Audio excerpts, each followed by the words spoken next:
this topic of national determined contributions is very important at the moment because we have countries around the world who are just working on the next round of NDCs, which are due to be submitted next year.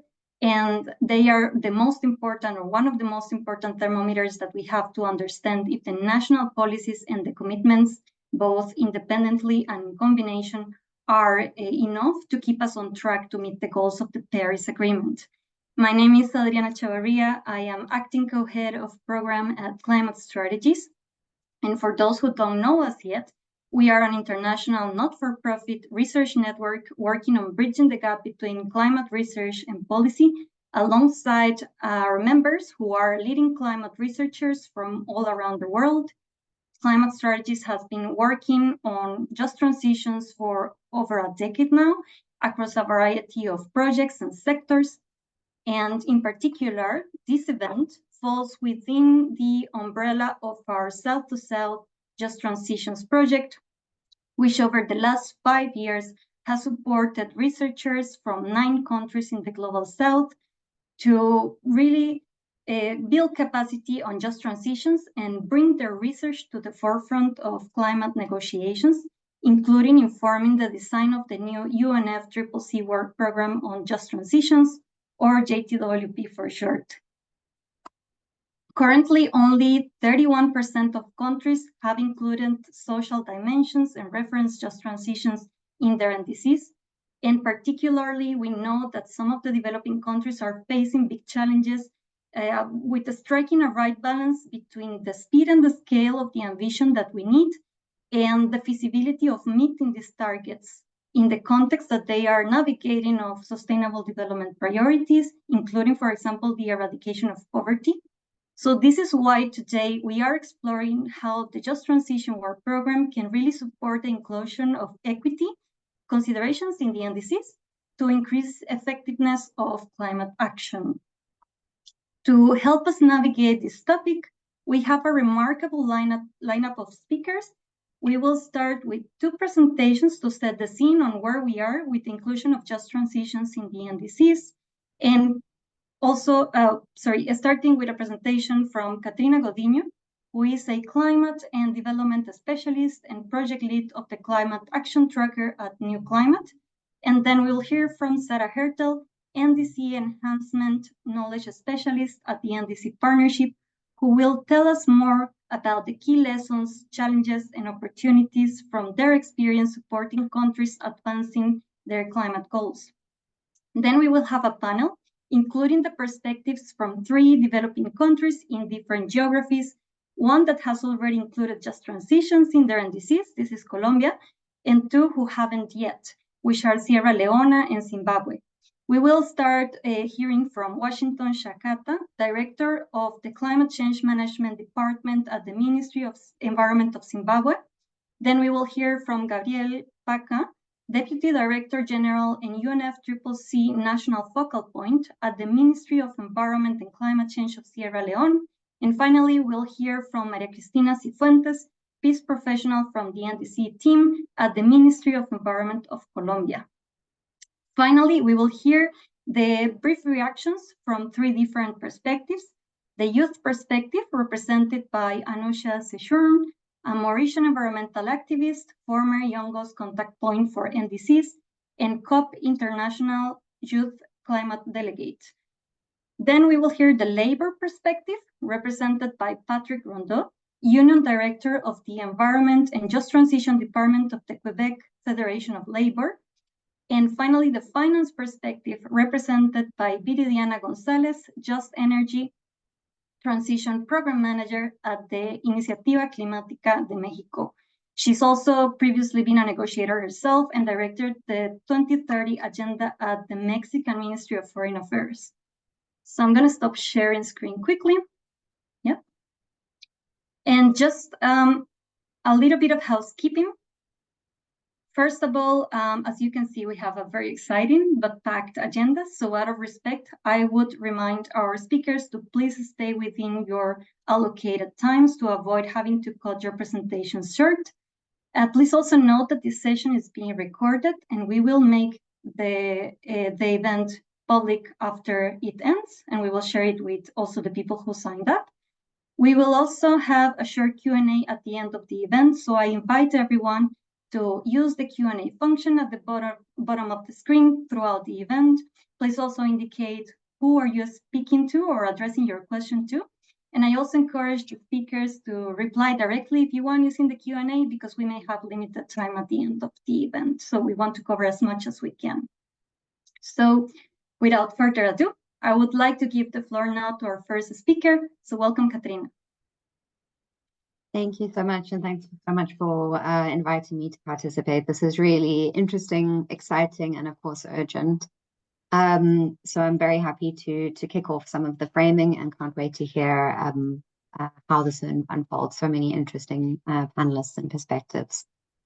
So a quick overview of the presentation that I'm planning to give, or will give now, is there are sort of eight main areas I'm going to go over. First is just concepts. Many of you will know this, but it's nice to have sort of to ground the discussion. Then considering how these concepts can be applied and defined in a national context. Then moving on to international dimensions, which we all know is incredibly important. From there, I'll look at the climate action tracker, how we're grappling with these questions and think of them in developing and developed country contexts, before ending off with considering how just transitions really offer an opportunity to bridge equity and ambition in NDCs, and some recommendations. So first off, just transition, I'm sure everyone here knows, so I'll try and keep it super quick. It's not a new concept. It comes from the 1980s, mainly from the labor union movement, where it was really a call to stop putting jobs versus the environment and saying, actually, we need to protect both.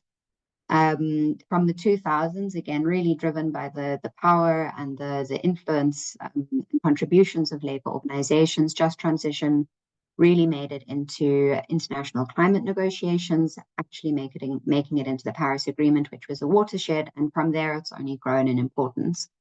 On that one, we can't provide a clear definition. It's very context dependent. It depends on what we're dealing with. But broadly speaking, the focus of a just transition is extending not just to workers, not just to specific aspects of environmental protection, but really looking at how all people can be protected, included, advocated through the transition to net zero in each country, in each community, and of course, globally. So there are four kind of key principles that help us think about this. There are others that could be included, but there's a lot of common ground, and these are integrated a lot. First is distributive justice, which deals with sort of how benefits, but also costs are distributed.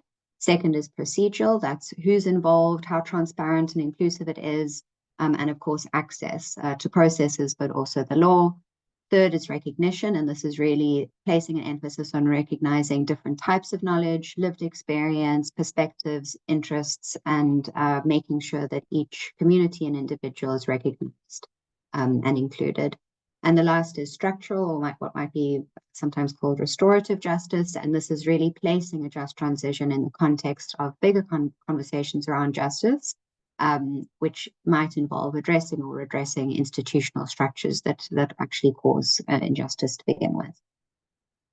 So what does this mean in a national context? Well, we are seeing more and more countries developing their own just transition frameworks. South Africa, I'm from South Africa, so I like to think we're a leader in this regard, but it's been a very interesting process to see how public participation, discussions, difficult discussions, sometimes difficult questions being posed in society, and finding a way to really build a shared idea of what the principles are that we want to guide our action, and establishing a social mandate for how we move forward together. We're also seeing many countries integrating just transition principles into either national or sectoral strategies, policies, and law. And as was already said, already around 30% of countries have the just transition in their NDCs. Of course, it's not just about what happens at a national level, especially for developing countries. We need to think of just transition in the context of the Paris Agreement that really requires support and equity. And we are seeing an uptick in this, but there's a long way to go in terms of MDPs, just energy transition partnerships, other partnerships in finance, going towards providing support for developing countries. It's a mixed experience so far, and that's a whole nother long conversation as well. But the point is we're seeing that these processes, one of the things that really work is articulating just transition plans, demonstrating how that creates a mandate, and setting out real financial needs associated with it and how that helps to attract financial support. And of course, that the support is a key, the international support is a key dimension. In the Climate Action Tracker, what we do is we sort of assess countries' targets, their policies, where they're going, and try to kind of make sense of how you balance equity and ambition from the context of pursuing the Paris Agreement targets. So one of the challenges we have is trying to rate targets between different types of countries for ambition and also fairness. We really see that finance is important to closing this gap, and I think we can all agree as time goes forward, this will become even more important. In developing countries, for example, I've used Kenya as an example, it's often the case that in terms of the ambition or the targets that are set, they're already considered fair. These countries often have lower historical responsibility and emissions profiles now, but they can also be more ambitious. And there are lots of synergies and possibilities for increasing ambition, but ultimately it depends on support. On the other side, we see that many, if not all developed countries, their targets could not really be considered fair because of this historical responsibility and also still very high emissions levels at the per capita level. But we also see that they're in a bit of a bind because often they can't really increase ambition that much domestically, given how much fossil fuel infrastructure they have in place and how much is required to transition across. So our proposition, or how we think about it, is that it's not enough to just say we can't do it. It's about saying we will do everything we can, be as ambitious as we can in our own countries, and make up for that gap internationally. And that's where the just transition comes in. It's bridging that ambition and equity gap. So in general, we can see maybe that if developing countries increase their ambition in the form of conditional targets, but provide more detail on the finance, on the priorities, on timelines, etc., that's really an opportunity to attract and to also create a clear demand and claim for that support. And on the other side, developed countries really need to be integrating and thinking about, either in the NDCs or alongside the NDCs, how they are providing that support and how they are ensuring that it is in fact their contribution. So last, this is hardly recommendations, because I know the conversation is going to be much richer than this. But just a few points, which I'm sure we would agree on, is that really stakeholder engagement is critical. Bringing everyone involved, creating sort of a social dialogue, a vision for the future, and principles for action provides an opportunity for a truly just transition, and that has to be the starting point. The second, which related to NDCs, which I've already said, is this articulation of financial support in NDCs for a just transition is really a clear opportunity, and one that I think is a priority now as we head into the NDC updates. And just really using the just transition framework helps to show how tying ambition with finance can help to close this ambition and equity gap. Yeah. Thank you so much. Thank you very much, Katrina, for this introductory presentation. We will now move on to our second presentation of the day by Sarah Hertel from the NDC Partnership. Sarah, the floor is yours. Hi, everyone. Thank you so much for having me today. Let me just share my screen here.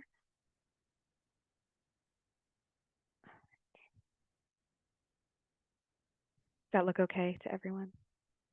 Okay, wonderful. Yeah, thank you again so much for having me. My name is Sarah Hertel, and I'm the NDC Enhancement Knowledge Specialist for the NDC Partnership, and I'm based in Washington, D.C., but the other half of our partnership is mainly based in Bonn, Germany, and there are a number that are also in different countries where we have embedded facilitators.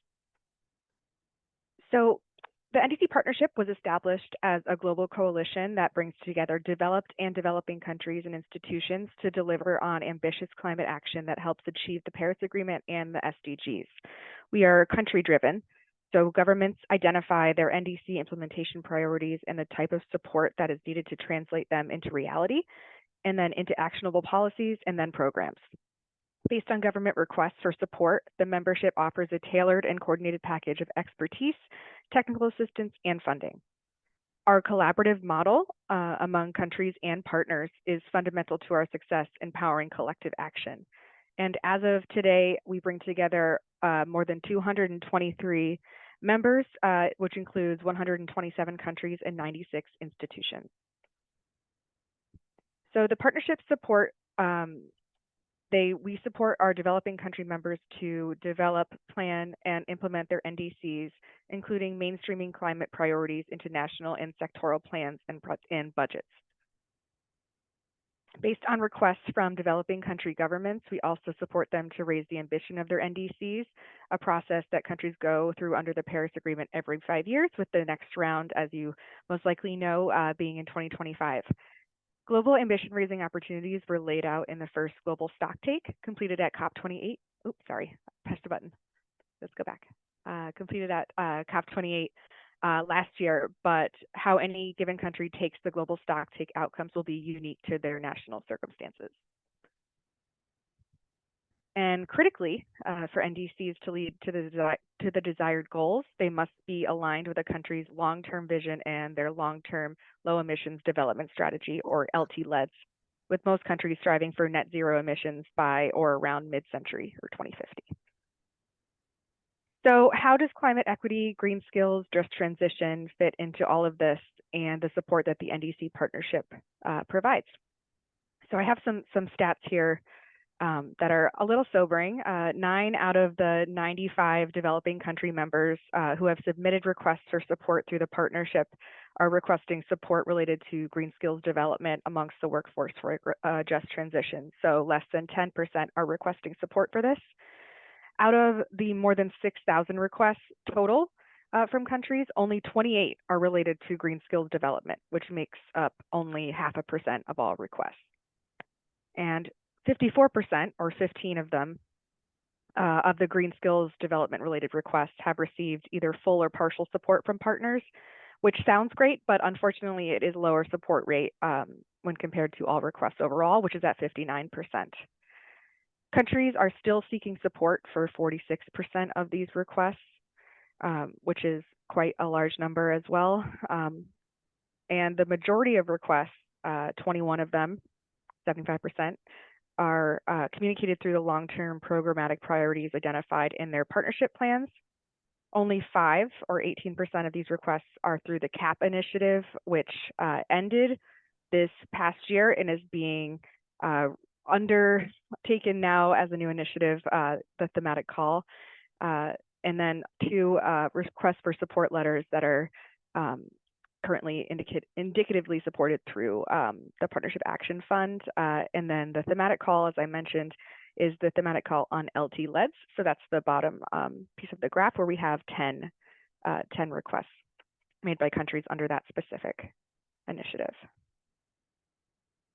So today, countries are in the middle of implementing their most recent NDCs, as well as developing new NDCs with 2035 targets.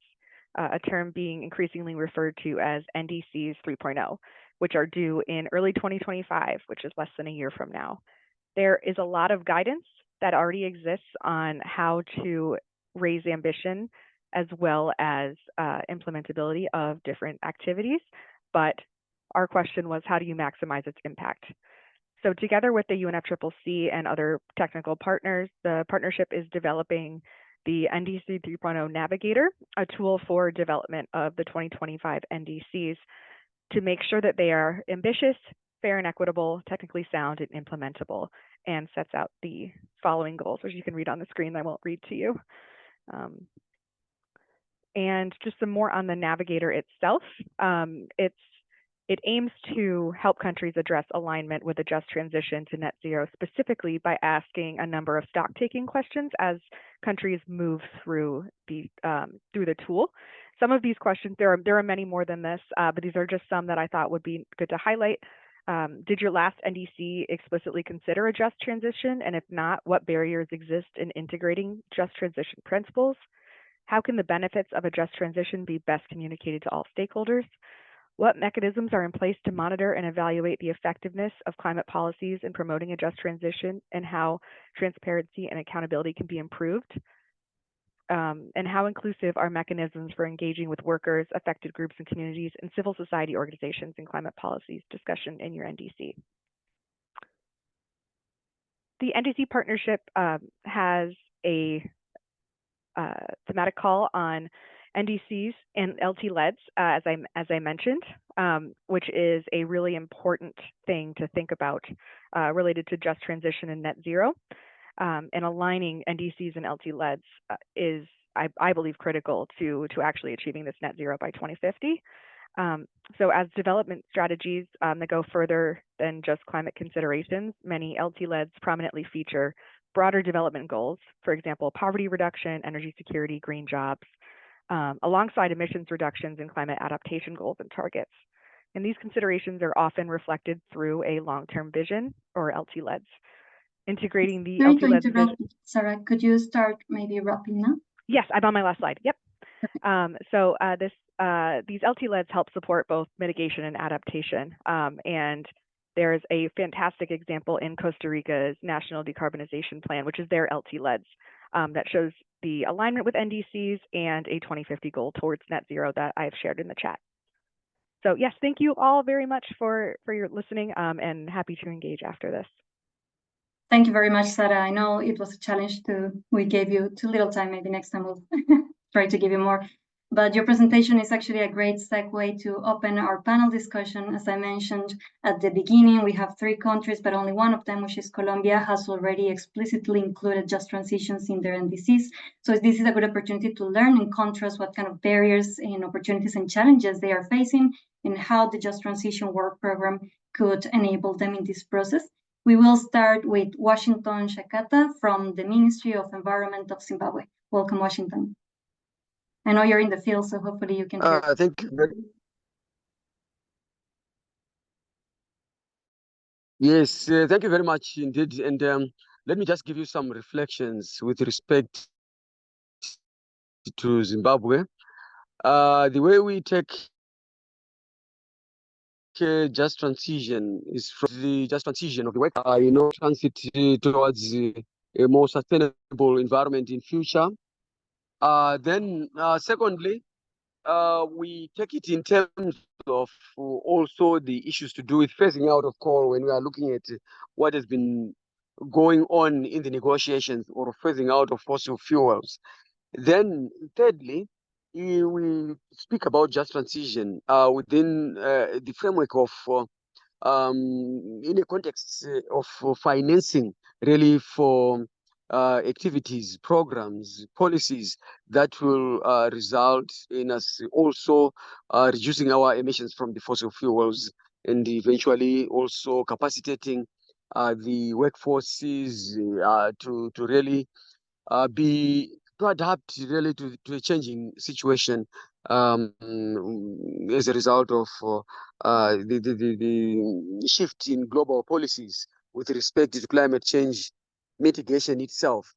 So, as a country, really we take just transition quite seriously. We have already managed to develop our long-term low emission development strategy. We have got it in place, and we have got our revised NDCs. And now we look to NDC, the third round of, or third cycle of NDCs, which we look forward really to see how we marry the issues of just transition, the issues of low emission development strategy, and also what we have achieved as a baseline with respect to implementation of the NDCs themselves. The issues which at times are a bit tricky and political here are the issues related to the phasing out of fossil fuels in a developing world. We have half of our electricity, almost half of our electricity is derived from fossil fuels, coal specifically. And we have other forms of energy that we could exploit. For example, hydro, and we have also solar, geothermal to a certain extent, if it will add a lot of value, and wind to a very small extent. But when you look at these options, we see that the opportunities that would really transform the energy mix in Zimbabwe is along the lines of hydropower generation, which could potentially substitute the entire thermal power generation. But there are some factors that really we need to look at. One, we have got an issue of sensitization and continuous sensitization of our decision makers and policy makers, which really, for them to really appreciate that as a developing country, we can really shift from fossil fuel use at a speed that the globe is moving is not very simple, but we need really to zero in and concentrate on that at large in order for us to transform the environment. Secondly, NDC, which really addresses some of the issues to do with the transition from fossil fuel use into renewable forms of renewable energies. And our NDC is conditional, but upon provision of international finance, which at the moment from 2020 up to now, it's not forthcoming. It's not clear where it is, how to access it,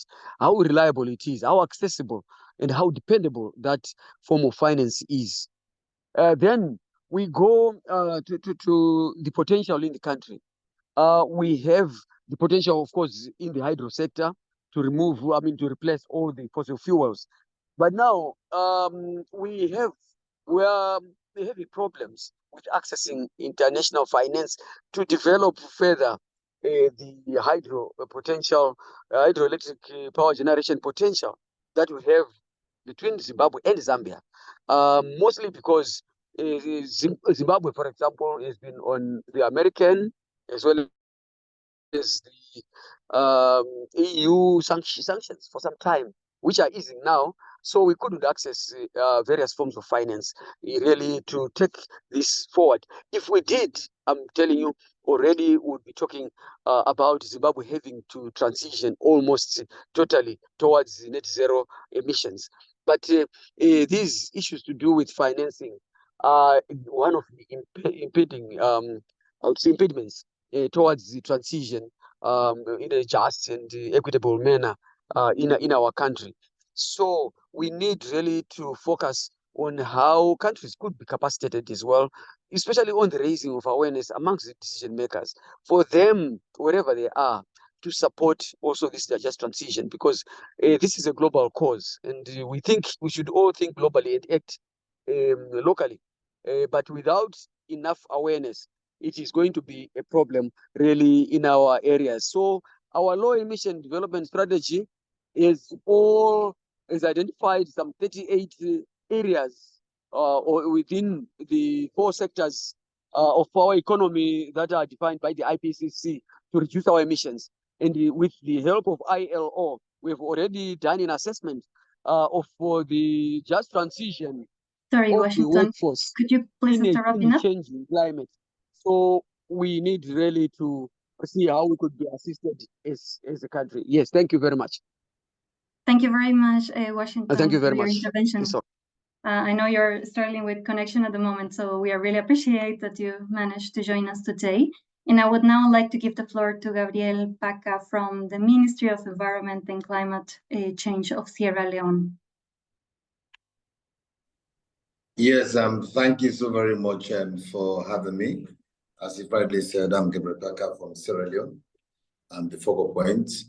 So for Sierra Leone, we know that mitigation, adaptation, loss and damage, and as well as means of implementations that has to do with finance, technology, development and transfer, and also capacity buildings are very much important. So for Sierra Leone, having this in mind, we see just transition would be the place where all of these issues will be able to be checked for fair and just actions against all the pillars as captured under the UNCCC and the Paris Agreement.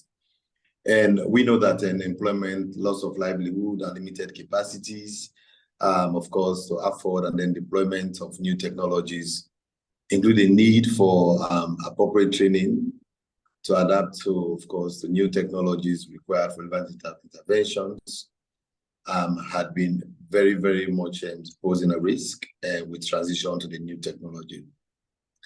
And Sierra Leone, like any other NDCs, we've been pushing for ambitious climate, and of course, that has to do with mitigations and also adaptations. And you may recall that the LDC had to be one of the champions, including Sierra Leone, when it comes to the 1.5 degree target under the LDC group.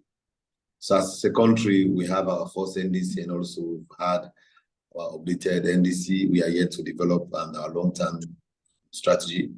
So within our NDC, definitely our implementation falls in twofold. We have the unconditional NDCs, of which we are using government budgetary funds to implement, and then we have the conditional that have the chunk, of which we think that we have to use resources from international bodies and other projects to implement.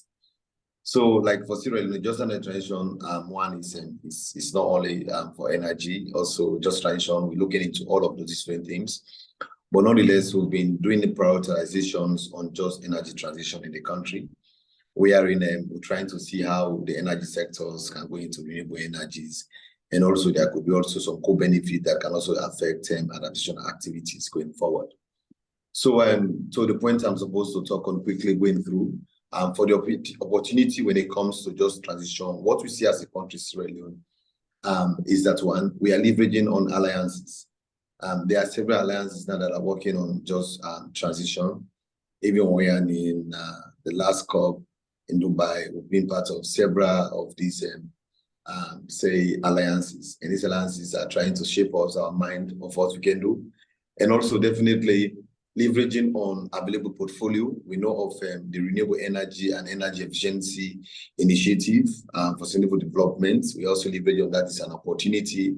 And also under the LDC, they have what they call the Initiative for Effective Adaptation and Resilience. So we see that as an opportunity. And also, we as a country consider that in most cases, climate change is directly linked to developmental agendas. So also in the area of just transition, that can also serve as an opportunity. And also the UNFCCC processes when it comes to interministerial forums, and also even when it comes to the next round of the NDC, we see all of those as an opportunity. Challenges, quickly to summarize, one has to do with capacity challenges on all folds, and also challenges has to do with recognizing the national context of just transition. How can we downscale that to our national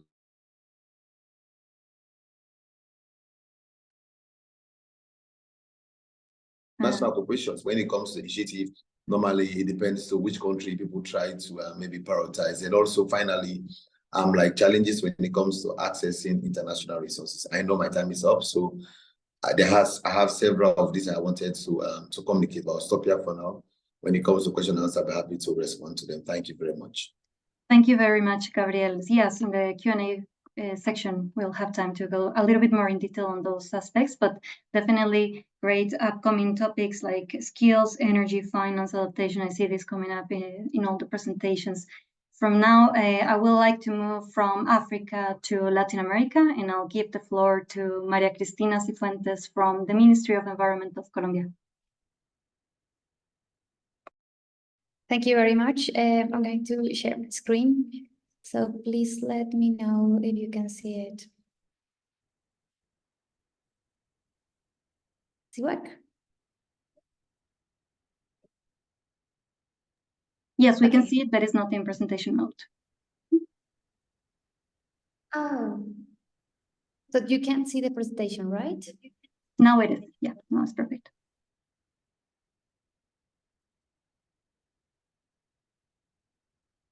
I don't know. Let me think another way. Now, does it work? Yes, it is in presentation mode now. Thank you, Maria. Okay, thank you. Well, so it's a great pleasure to be here with you. Thank you very much for inviting us to share our experiences as a country and everything that we have planned to include the just transition approach into the new NDC plan for 2025. Yeah, I think it's going to be a good model to follow for some countries, not only in our region, but all around the world. So basically, I'm going to start by telling you about the current NDC we have, We have 237 targets and measures in our current NDC of 2020, composed by 124 targets and measures at national level, 89 at territorial level, and 24 at private level. And it has the clear object of promoting carbon neutrality, climate resilience law, and carbon development. So now we can continue explaining how we want to include this approach into the NDC, not only from the participation strategy, but also from the planning phase of the NDC 2025. And we need to start by knowing that we have a national portfolio with more than 350 initiatives of climate action. And this portfolio has a big framework and many components and principles and dimensions, but mainly it has 4 main components that we can see on the screen: natural tourism, to sustainable productive systems and biodiversity economy, conservation and restoration of ecosystems, just energy transition, and a cross-cutting component, which is climate justice. So the role of just transition is going to be an integrative framework for everything, not only for the components that I already said or mentioned, but also to the cross-cutting approaches that we want to reinforce in this opportunity as peace, human rights, intergenerational, ethnic, and territorial. So we need to consider that we already know all over the world that we have a big issue that should be in the center of the governmental and non-governmental agendas, which is climate change. We do know that. We do know that it's important to include just transition, and we already know the importance of adapting workforces and communities to a low carbon economy, right?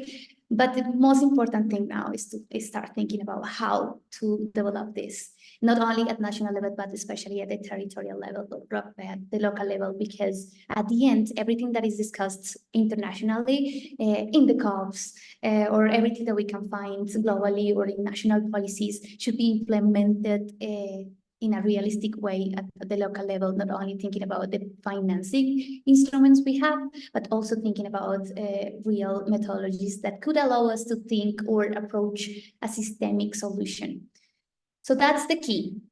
When we think about systemic solutions, we can start inviting all the stakeholders on the territories to start working on this from different aspects. And in the case of Colombia, we decided to design a methodology to integrate the components of the portfolio with approaches, the cross-cutting approaches, into another big strategy, which is the peace and climate action strategy. That includes also a gender perspective, human perspective, and all the other cross-cutting approaches. We defined some strategic lines of action, only 5, that are composed by some components from indicators of global indices. For example, the one of positive peace, that invite us to think not only about positive from the negative perspective, I mean, reducing conflict or reducing tension somehow, but also about positive perspective, which allow us to think about sustainable development, which is crucial, by the way, considering the global purpose that we have in the last decision from the COP28 about including just transition into a poverty framework and sustainable development framework.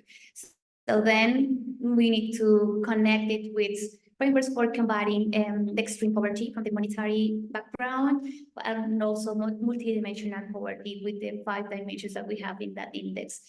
So then we define these lines of action with some technical and policy recommendations to implement and integrate into the projects of climate action. Those projects are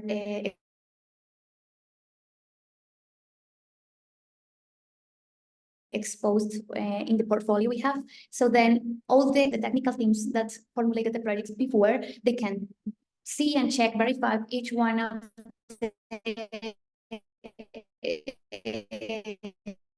the suggestions or lines of action. And then they can guarantee and verify that all the cross-cutting approaches that I already mentioned, that all the components are really implemented, or they are going to have the guarantee of implementing this at the territorial level with a cross-cutting just transition framework into this, with real actions and with suggestion from practical level with different stakeholders. So that's the way we are going to work this year. And after providing and defining these lines of action that integrates all those elements, we are going to formulate the targets and measures that are going to have this perspective for the NDC 2025 and to validate it with the community. So for the validation process, Apologies, we Cristina, we run out of time. Can you please maybe wrap up in 1 minute? Yeah. I'm going to be very, very brief. We're going to develop a participation strategy this year in order to validate all of this. And we will go to the territories, and also we will develop some intersectorial tables in order to discuss this with the following issues, as you can see here: adaptation, mitigation, implementation, financing, climate justice with the different approaches, biodiversity, and loss and damage. And mainly, the participation strategy is based on a theory of change approach and results-based approach as well, in order to see climate action not only from the quantitative perspective, I mean, the reduction of greenhouse gases, but also from the territorial change and transformation. Thank you very much. Thank you very much, Maria Cristina. Three different countries, two different continents, and yet some common topics, challenges, and lessons. And I'll add to the list this idea of systemic cross-cutting solutions as well that are needed. I'll allow our final three speakers to briefly react to the presentations we've had so far today. So we have 3 minutes for each one of them, coming from the perspective of finance, workers, and youth. I'll start with the youth perspective with Anusha Sishurn in representation of Yongo. Thank you very much, Adriana. It was very insightful to look at all the presentations today. And I must say that there is a good plan ahead for the next round of NDCs and the areas that have been covered. But I would also want to really emphasize that just transitioning to a low carbon and resilient world can only be successful through a participatory process, as it depends on the widespread engagement of all stakeholders, but in particular, the next generation that will shape the future of a post-fossil fuel world. Therefore, young people must be engaged in every stage of the energy transition and building climate resilient systems, from agenda setting to implementation and monitoring. Last year, I was an independent consultant in a research carried out by Care About Climate from the US, a youth organization in the US. And the research was on the youth inclusion in NDC across different geographical regions of the world. And the countries which were represented across the regions were Egypt, India, Mauritius, Argentina, Australia, and countries from European Union. Across all the NDCs, the analysis showed that the results of the analysis showed that only superficial mention of youth in NDC has been detected, or that youth is very much diluted in cross-cutting issues. Youth engagement in the just transition still in an infancy in all examining countries, with no clear evidence of meaningful youth involvement in state-led consultation formats. Therefore, youth and questions of intergenerational equity need to be addressed more explicitly in NDCs with concrete action plans. We need a formal structure to include youth in climate decision-making, such as a Youth Climate Council in each country. The Council will also help to record and monitor youth actions and our contributions to national, regional, and global policy documents, and help to create a proximity in working with governments. Each party or government should also have a quota of youth in each delegation at COP, because it is only there that the climate decisions are made. And after that, perspectives should be included and formulated by youth representatives in NDC to bring forward an action plan by the youth for the youth. Youth are really making impact as CSOs and NGOs and constituencies. These are examples of our credibility and leadership to take climate action. For example, as a former contact point of Younger NDC working group, I affirm that our Younger's global youth statement and our involvement in a global stocktake are proof of our competencies and willingness to join hands in creating a just and sustainable world. Therefore, to truly include youth in NDCs, governments should start giving us seats at the table of climate decision making and formulating NDCs. Since the future world will be our present, we should not be left behind. Thank you. Thank you very much, Anusha. Yes, so definitely we cannot forget about the component of intergenerational justice when we talk about just transitions. I'll now move on to our next speaker for his reaction, Patrick Rondeau from the Quebec Federation of Labor. Thank you very much, Adriana. It's one thing to mention just transition in NDCs, but it's another thing to include them into specific actions. And NDCs, like Sarah said, of course, those are plans for the next 5 years, but also a moment of accountability and a platform to accountability as well. And what we can see is that between the vision, the plan, and the action, it's some balance on just transition. So from our point of view, we still have a definition issue about what is just transition.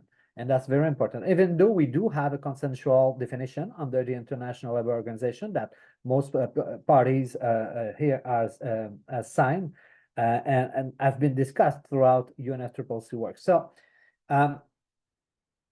when you do have this definition situation, it's becoming, unfortunately, a pick and choose situation, and that's what we are facing right now. It's about putting just transition in the NDCs, but pick and choose what you want to what you want to be a just transition. For example, we saw a report most recently from the International Institute for Sustainable Development and the World Benchmarking Alliance about tracking the progress of just transition in the NDCs. And what we could see is that you have a lot of mentions mostly about poverty, skills and training, and jobs and employment, and gender equity.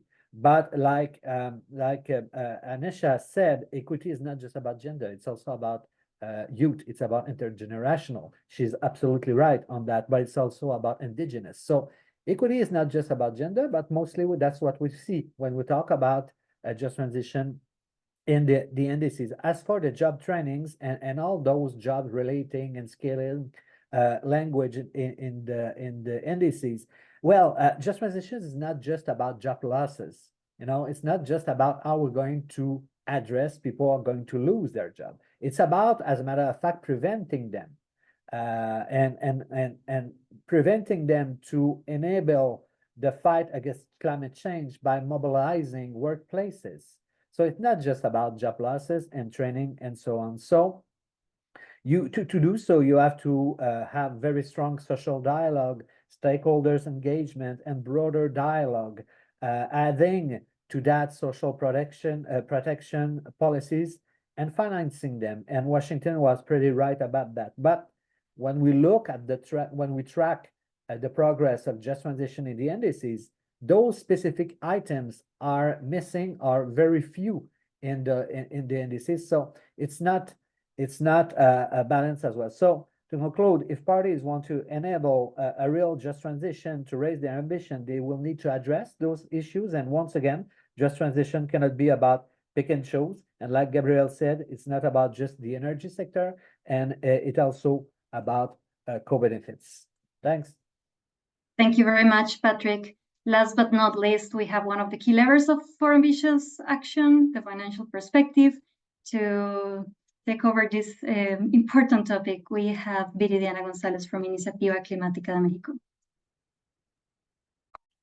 Thank you. Thank you so much. And thanks to all the participants, because these presentations, of course, the item that keeps remaining coming into the discussion is how do we close this financial gap between the level of ambition that we are placing in the NDCs and the decarbonization routes, in case the country has them, to the financial means. And one of the things that we have been studying quite a lot in Iniciativa Climática de México, which is really related also to what Katrina mentioned, like one of the instruments out there at the international level, such as the JTWPs to finance just energy transition, is that many of these instruments that are already out there are not quite helping to close this gap. And the reason of that happening, it's many of the topics that were covered today, like the lack of institutional capacities and the lack of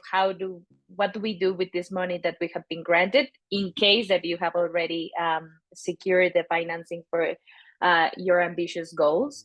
So I believe that, and the ICM, one of the things that we have been working in is how do we also see these financial means also like a more broad perspective for means of implementation. And this includes, of course, capacity building. This includes, of course, how do we have these portfolio projects that could be more easily visualized out there to these financial means, and that's also part of the problem. And the other thing that we are seeing quite a lot, and that's one of the things that I react to these presentations, is that we are at least expecting to have like a specific budget item on just energy transition across our finance ministry. And that's the first mistake that we are doing in terms of how do we implement this just transition, and how do we secure this financing, because there should be a lot of budget items across the whole ministry, right? Like in the labor one, in the property in rights, in human rights, in health, in work, in reskilling, in all the topics that have been covered today.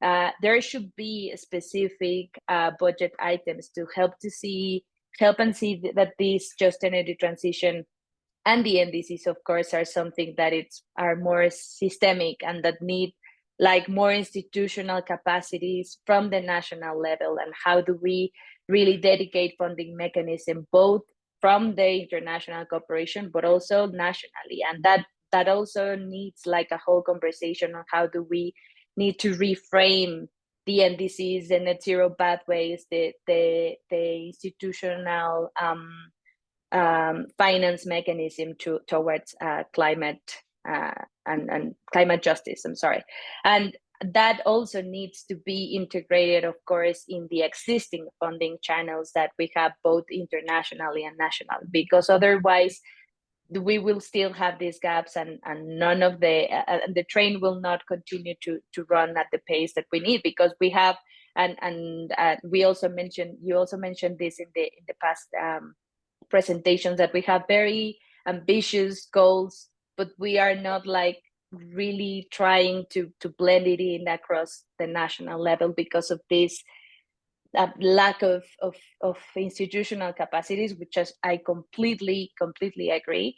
And the other thing that I also believe that it's one of the main things that it's one of the main obstacles for securing this finance, both at the NDC and particularly for the just energy transition, is that we have policy and regulatory barriers across also the national level. So there are a lot of things that should be enabling this finance. It's not only going out there to the international arena and say, I need millions, which is what happened with the JTWPs, because you also need to do some work at the national and subnational levels, of course, to have this enabling system of how do we have these budgetary items, how do we have this regulatory framework that could be enabling, of course, to secure the funding from international or national or whatever type of funding you secure. And of course, how do we reduce the financial risk and uncertainty? Because also the just transition has raised awareness a lot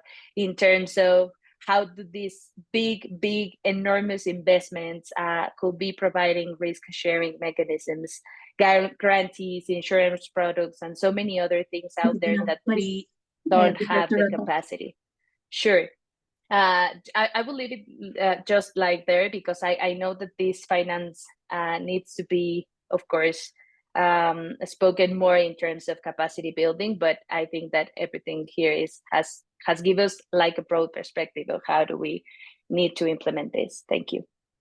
Thank you very much, Viridiana. And yeah, we really need to look at how to reframe these enabling systems. I've been hearing a lot that we need to change from talking about finance for ambition and going into ambition for finance. So definitely another topic we need to continue exploring as part of this. We are unfortunately very close to the end of the webinar. We were hoping to have more time for Q&A, but all the presentations have been very interesting, so we were really trying not to cut anyone short on the presentations as much as we could. We may have time for one question. The ones that are already in the Q&A, we will try to answer them and to get them to the speakers after the event, but we may have time for only one at this stage. Maybe, I don't know if one of my colleagues who have been monitoring the chat have a preference. Maybe Gaia want to come in and just quickly read one of the questions. Many speakers can reply. Sure. I was just wondering whether maybe, because there is really very little time left, whether maybe people wanted to share a slogan, a few words, the kind of like key takeaway that you'd like people to leave this webinar with. Well, thank you, Gaia. Yeah, I think we're going to do that next, but well, since we have 3 minutes left, I apologize with our attendees that we will not have time to really go into discussion at this stage. So I'm going to jump straight into those final words. We have 3 minutes. So maybe in one sentence, no more than 30 seconds, what is the most important key takeaway that each one of you would like to leave the attendees with? And I am going to start maybe with Katrina. I don't know if I can think of something that quickly, but I will say maybe not what I would like to leave the takeaway was, but some of the things that I found really insightful and really landed very well from everyone else's presentations. I really like the intergenerational justice and the intersectional justice focus. I think that is really essential. I think the internal capacity question and needs also really, really very, very clear, and I guess part of a just transition and the support that is needed. I think it was interesting to see the NDC toolkits that are available and seeing that just transition really is coming into those. So that's really, really awesome. And really great to also hear about the different perspectives from different countries and sort of where the big challenges are between finance, between capacity, but to actually building the framework. So overall, just many amazing insights. Thank you, everyone. It's really amazing. Thank you, Katrina. Katrina, sorry, would you want to go next, Sarah? Sure. I guess the main takeaway I would hope that everyone comes away with from the NDC partnership is that we are ready and willing to support countries in their efforts to integrate just transition, green jobs, climate equity into their NDCs as well as LT-LEDs. So for those of you that work in a country or work with a partner that supports countries, please reach out to us. We are here to help and really hope to increase the percentage of NDCs and LT-LEDs with a just transition activity reflected. Thank you, Sarah. Absolutely. We want to explore this component of the intersection between NDCs, LT-LEDs, and also national adaptation plans in a future event. So we'll be in touch. I'll go now on to Maria Cristina. Thank you very much. Well, I think that the most important message here from all the interventions is the importance of thinking about that social perspective on the new NDCs 2025. So I think that it's a big challenge that we have. We used to speak and talk about this issue a lot, but we need to take this from the speech to the practical level, and that means to start making as a priority the inclusion of cross-cutting elements and cross-cutting approaches, as I said, gender, human rights, peace, all of this on the ground from the systemic perspective as well to take with the communities and the territories. Thank you, Maria Cristina. Washington, any final words from you?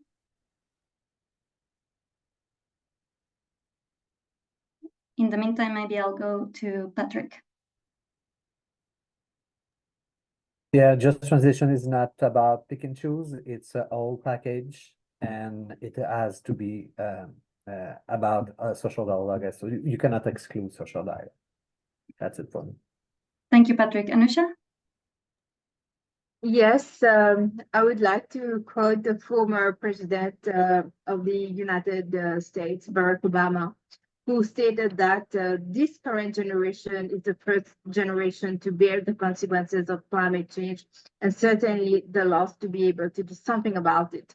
This talks about the responsibility that the youth has to build a sustainable and just world. So just transition would be successful only with integration of youth stakeholders in it. Thank you.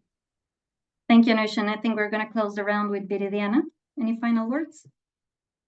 Thank you. Yes, I will, my main takeaway will be to increase this technical assistance and knowledge exchange platforms amongst us, because many of us feel like we are trying to understand what it is of just energy transition and how do we include it and mainstreaming into policy instruments. And there's a lot of knowledge out there that could help us to bring this common ground on just energy transition, just as Patrick mentioned, and not a pick and choose thing, but like this is the main things that we should be understanding and working on.